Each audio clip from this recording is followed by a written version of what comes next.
અમદાવાદમાં ઘાટલોડિયા વિસ્તારમાં મધુવૃંદ યુવક મંડળ દ્વારા વારાણસી થીમ આધારિત ગણપતિ પંડાલ તૈયાર કરાયું છે। વારાણસીના ઘાટોની પ્રતિકૃતિ સાથેનો આકર્ષક પંડાલ તૈયાર થયો છે। 100 જેટલા યુવકોએ છેલ્લા 3 મહિનાની રાત દિવસની મહેનત કરી આ પંડાલ તૈયાર કર્યો। પંડાલની બાજુમાં મનોકામના પેટી રાખવામાં આવી, જ્યાં શ્રદ્ધાળુઓ પોતાની ચિઠ્ઠી નાખે છે।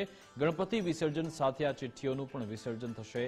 આ પંડાલ ભક્તો માટે આધ્યાત્મિક અને સાંસ્કૃતિક અનુભવ પૂરો પાડે છે। મેક્સિમમ 100 યુવક છે અને આ યુવકોની એકત્રતાના લીધે આ પ્રસંગ અમારો 16મા વર્ષ સુધી પહોંચ્યો છે। હા, ગણપતિનું નામ એ છે કે મનોકામના પૂર્ણ ગણેશ છે।